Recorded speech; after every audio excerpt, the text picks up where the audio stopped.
And hello, welcome to Space Lesson 6, our final adventure into the space topic this year, Space Lesson 6, and we're going to talk about days and seasons and a little bit about years as well. So we're going to go back to Earth.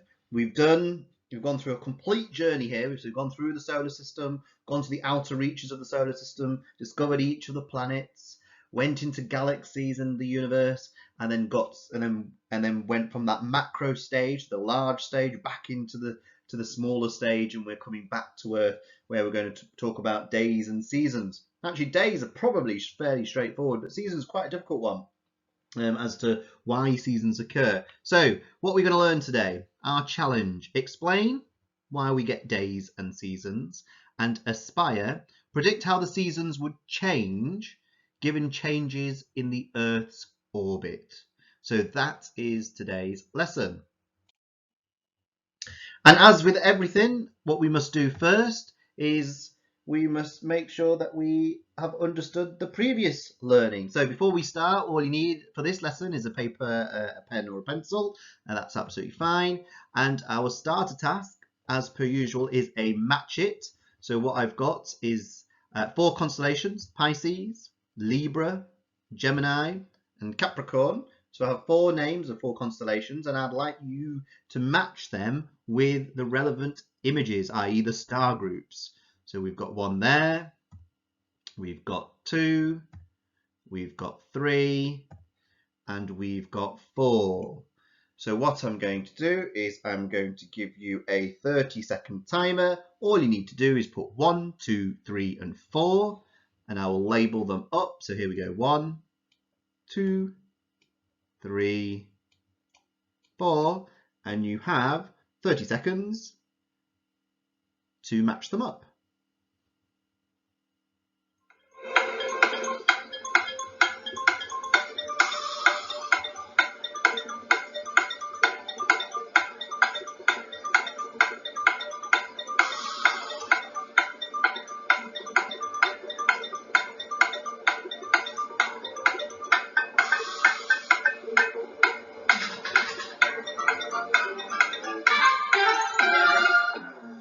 So, time up. So, what do we got? We've got our 4 images. So, let's go with number 1. It depends on how you've done this. If you've written the 4 names and matched numbers, or if you've written the numbers and matching the names. But what I'll do is I'll go through each of the numbers. So, what we've got is we've got these 2 gents, known as the twins, although they are not the twins, if you remember. Castor and Pollux, they're half brothers, and they are Gemini. Okay, so number 1 is Gemini, or Gemini is number 1. Number 2, you can see, is it's got the horns of a goat. So we've got a Capricorn. There we go. So number 2 is Capricorn. Number 3 is Pisces. The 2 fish. The 2 fish, if you remember, were Aphrodite and Eros, and they were trying to escape the beast called Typhon from Mount Olympus. So they decided to transform themselves into fish and swim to Egypt along the River Nile. And that's how they became fish. And then they were put into the sky. That's very kind of Zeus. And then number 4 is Libra. So number 4 is Libra. There we go. And they are the kind of scales of justice. Effectively, it's a time when you've got the equinox occurring. And we'll talk about equinoxes later. When the day, or the length of the day, is equal to the length of the night. So that was our previous learning. That's what we should have remembered. And let's move on till today. So what do we got? We are going to talk about days and seasons, but before we get there, we need to have a firm understanding of what it is, of what a year is. And I'm going to introduce you 2 names. So what is a year? Julian or Gregorian first? Now, you may have heard of Julian and Gregorian. Basically, they were popes. Gregorian, known as Gregory, was a pope. Julian is named after the Romans and the Julius family, so Julius Caesar and so forth. And that was from the Roman times. Now, the idea of the concept of a year, we know it, and you can see from the image, 365 days, it takes for us to go around the sun. Now that's a concept we all know. We all know how long a year is. However, it took a while for people to calculate it. It wasn't something that just simply existed. We needed to calculate it through observations. So a year is the orbital period of a planetary body moving in its orbit around the sun. It doesn't have to be the Earth. Obviously, we've been through the orbits of various planets, and different planets have different lengths of year. So if you remember, one of the previous tasks was to work out your age on Saturn, given that their year is approximately 28, 29 years, Earth years. So you'd only be 1 year old even if you were 28 or 29. Now the Julian calendar, how they worked out, the Julian calendar was 365.25 days. Now, I think there's a common misconception here. I think if I were to ask you, and write down what you think, I think if I were to ask you how many days were there in the year, you would tell me, oh, there's 365. However, sir, on certain years, there are 366. What do we call that year? We call that year the leap year, and we'll come to that in a second. Now, there's a slight difference. That's the Julian calendar, 365.25 days. The Gregorian calendar is 365.2425 days. Now, you might think, what on earth? Why? Why is there a difference? And what difference does 0.0025 of a day possibly make to 365, let alone 365.25? So the difference is actually greater than 0.025. Well, it makes the difference of 3 days every 4 centuries. So what's the big deal about that? Well, it means that every 4 centuries we're 3 days out. So what we thought was perhaps, I don't know, June the 10th ends up actually being June the 7th in one of the calendars, or June the 13th, depending on which way around you're going. Now, that's not a problem necessarily. However, if you are the Pope, and I'll come to it later, and you're, for example, setting Easter, it becomes quite difficult for you to decide, as time goes on, as centuries go on, which day to set it on. Are you using the Julian calendar, or are you using the Gregorian calendar? What's the difference? Well, apart from the numerical aspect, it was simply the Gregorian calendar is slightly more accurate in terms of its observations and in terms of the length it takes for the Earth to go around the sun. Now, what they decided to do was they decided to fix it. Now there's a common misconception here. Most people think that you have a leap year every 4 years. Now, in the Julian calendar, so the Romans, that's exactly what they did. But it doesn't work, because if the days are 0.2425, it means that if you were to give a leap year every 4 years, you'd get out of sync. In actual fact, by 2100, you'd be 13 days out of sync, which basically could be the Easter holidays. So someone's Easter holidays could be 2 weeks before, depending if they were going on the Julian calendar or the Gregorian calendar. So this is the actual rule for a leap year. Every year that is exactly divisible by 4 is a leap year. Okay, that makes sense. That's the same, sir. No, except for years that are exactly divisible by 100. But these centurial years are leap years if they are exactly divisible by 400. So let me go through that again. Every year that you can divide by 4 is a leap year. That's fairly straightforward. However,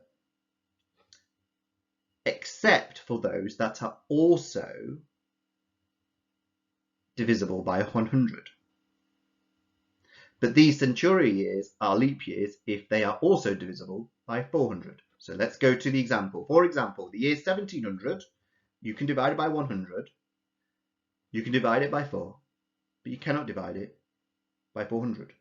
So therefore, it is not a leap year. Nor is it 1800, nor is 1900. 1904 would be, but 1900 isn't. But the years 1600 and 2000 will be. So you can see how over time you would gain those days back from the centuries. Now that is a fact that most people don't remember. So that is the calendar that we actually use, and that is the rule of the leap year. So that's called the Gregorian calendar. So every calendar that you use today is called the Gregorian calendar. However, there are some other calendars that we need to really be aware of, and one of them is the lunar calendar. So the lunar calendar is a calendar based upon the monthly cycles of the moon's phases. Now, going back to the idea of Easter, actually, Easter, have you ever wondered why the dates of Easter changes every year? The reason why the dates of Easter change is because it's based upon the lunar calendar and not the Gregorian stroke solar calendar, i.e. on the sun. So each lunation is approximately 29.5 days. So each lunar cycle is 29.5 days. That means a lunar year lasts 354 days, not 365.2425, 354. So the calendar loses 11 days to our Gregorian calendar. So it's speeding up, essentially. You could argue that it's speeding up time. It's not really, because conceptually you have the same time.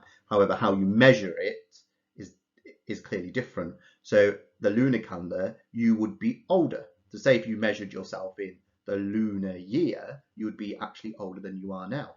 Actually, that's an interesting calculation to do, to work out what you would be in say a lunar civilization. Now, a lot of religious festivals are based upon the lunar cycle. So Easter, the Christian festival of Easter, is Ramadan, the Islamic festival of Ramadan, the end of the fasting. Diwali, Hindu, Sikh, Buddhist, all celebrate Diwali.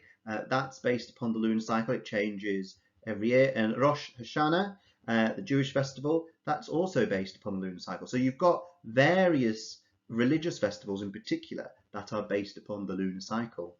And a lot of the common yearly calendars in the Islamic world are based upon the lunar year. So that's one different variation to the Gregorian. Back in ancient times, however, there was a different sort of year. So you used to have a year called the Sothic cycle. Now, I find this fascinating because the year as we know it didn't exist as a year in lots of other civilizations. It's, you know, the ancient Egyptians, through their own stellar observation, developed the Sothic cycle. And from this Sothic cycle, which I'll explain exactly in a second, they came up with something called the Egyptian civil calendar. Now, the Sothic cycle, why is it Sothic? It's linked to the star Sirius. So Sirius is a very, very bright star that arises just north of the Nile, basically where Alexandria and Cairo is, and it rises north of there. And the importance of that I will come into. So the Sothic cycle here is 1461 years. Each year was 365 days. So basically they lost 0.25 days to the Julian calendar. Remember, there were two calendars, but when we talk about ancient times, there was a Julian calendar at the time of the Romans, but the Egyptians used the Sothic calendar. But that lost 0.25 days to the Julian calendar. However, what happened, every 1,461 years, the two cycles, the Sothic calendar, as in the Egyptian civil calendar, and the Julian calendar would coincide. Not only would it coincide, but that loss of 0.25 of a day means that every year the star Sirius on the 19th of July would rise just before sunrise. So just before sunrise, you'd see the star Sirius rise. And it happened to be that it was the onset of the Nile flooding.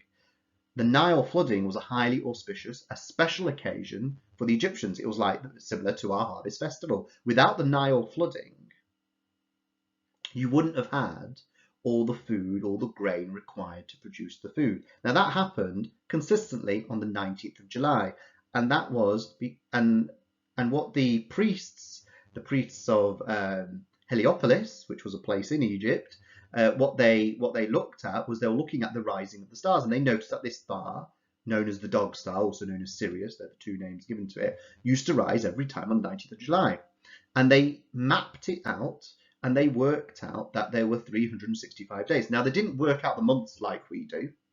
They actually had 10 months, and there were 3 weeks of 10 days in them, and that's how they worked it out. So there were 10 months, 3 weeks of 10 days, so 30, and then there were 5 days at the end in its own month. So you effectively had the 11th month as a side one. But that was the Sothic calendar. I would, if you're interested in, and I genuinely am, interested in the development of ancient civilizations, and particularly through their notion of looking at the observations in the sky, i.e. stellar observations. The Egyptians, the Babylonians, and the Sumerians are fascinating civilizations because that's what they used to look at. They judged their year, their festivals, their auspicious occasions upon the stars that used to come. So that was a year. So I know I've made that very long-winded, but I think it's really important to understand that the year as we know it, the Gregorian year, wasn't the only sort of year that existed or still exists. In actual fact, there were many different sorts of cycles, all based around solar, i.e. the sun, or stellar, star observations, all to do with space, clearly. So we've spoken about various cycles within the year. We now move on to day and night.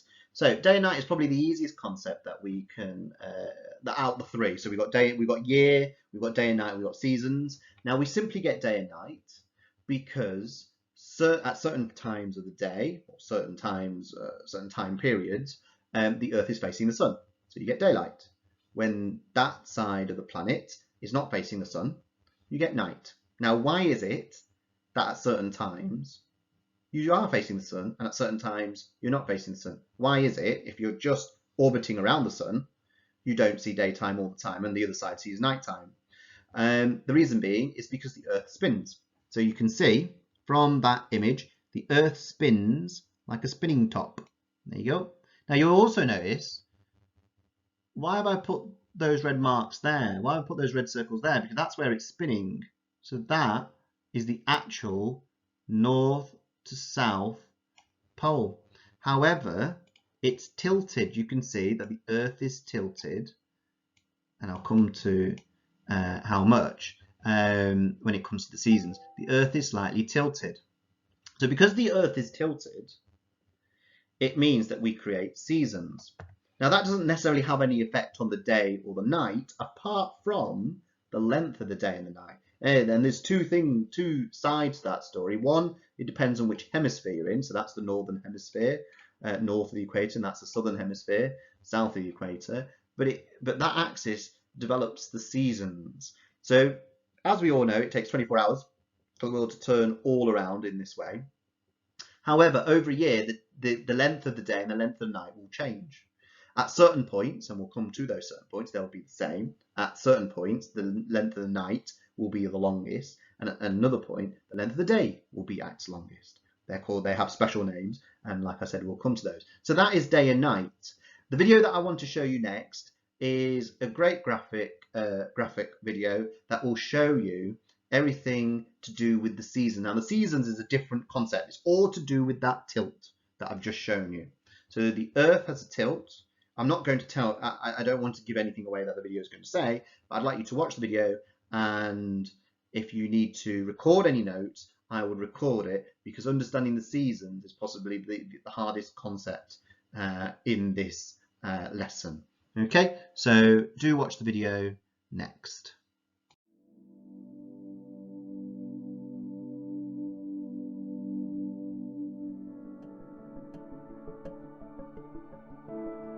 You know that Earth orbits the sun, right? And that it takes a full year for our planet to complete its orbit.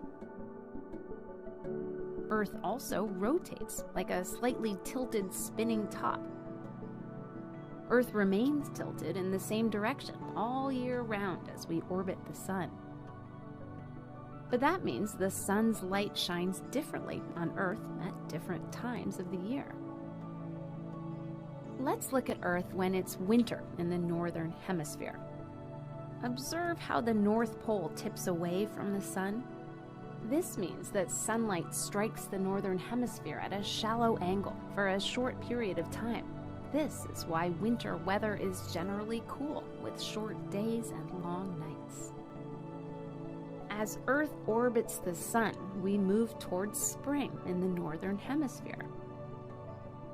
Now Earth is tilted neither toward nor away from the sun, as day and night are about equal in length.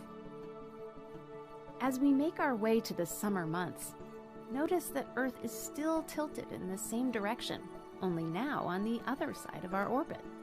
The North Pole is tipping toward the sun. Sunlight strikes the northern hemisphere more directly, and the sun stays in the sky for a longer time. Compared to winter, summer days are warmer, and the sun stays in the sky much longer. Notice, too, that while it's summer in the northern hemisphere, it's winter in the southern hemisphere.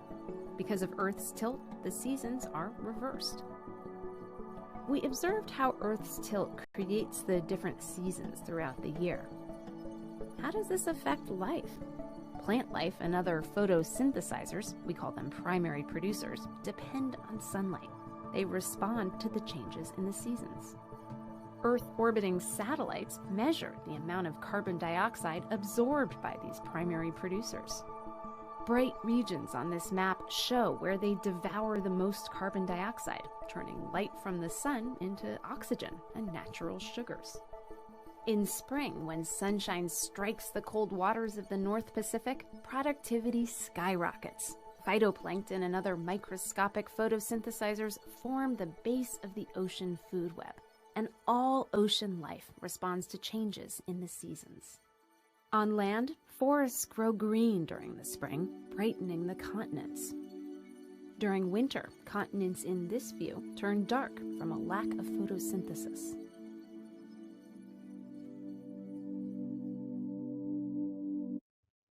So in summary, I hope you found that video interesting. I thought it was a good one to show you in terms of summary, in terms of the seasons, because it can animate it, and that's very difficult for me to do, just talking about it. So the seasons result from the Earth's axis of rotation being tilted. Now it's 23.4. Most books will say 23.5. I don't know why, because you wouldn't round it up to 23.5. However, it is 23.5 in most books, but it is actually, or approximately, I say 23.4.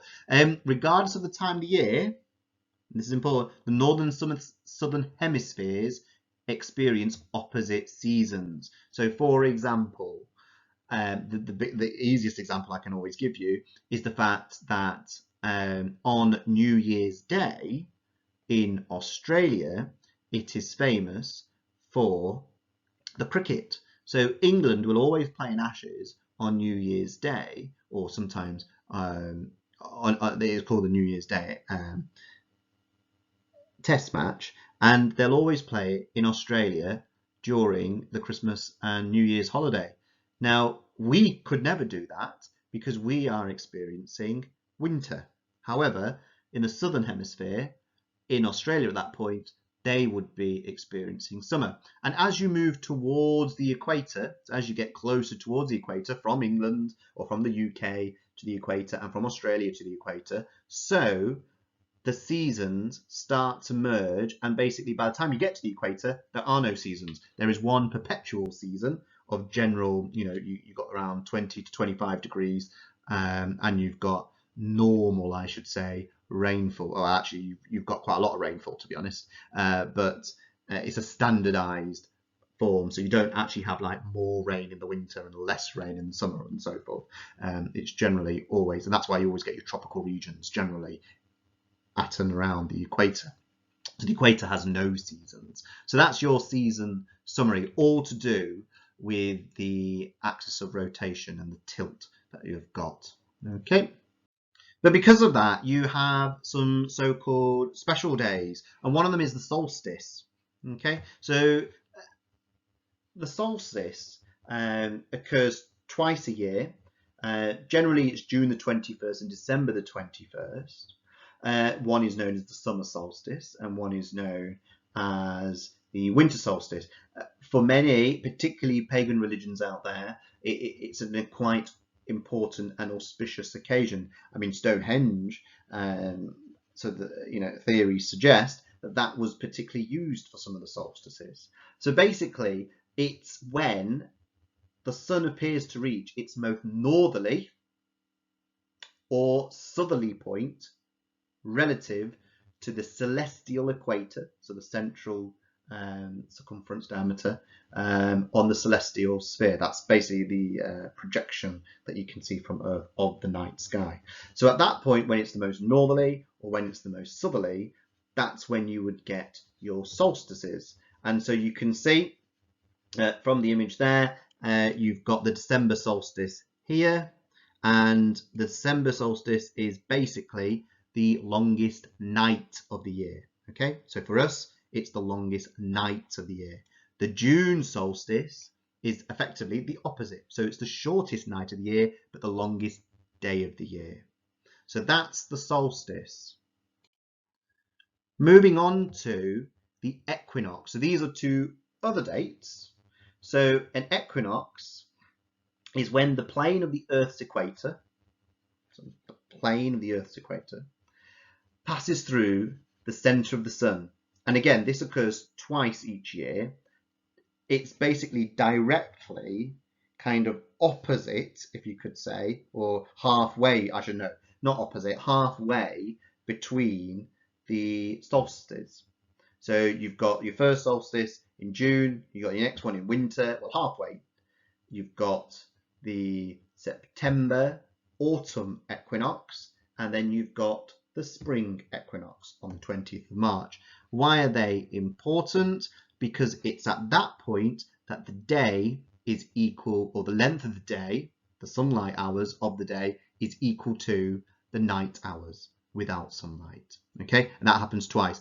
20th of May is generally the onset of spring as well. Spring starts, and the autumn equinox is the onset of autumn.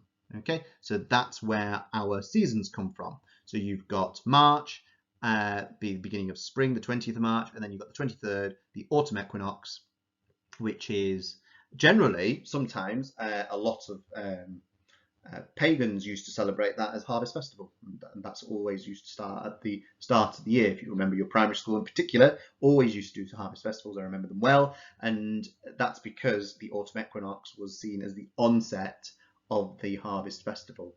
And again, you can see the positions of the Earth relative to the Sun, and remember that the days are equal to the night. So the length of the day, the sunlight hours of the day, is equal to the non-light hours of the night, if you see what I'm saying. Okay, there we have it.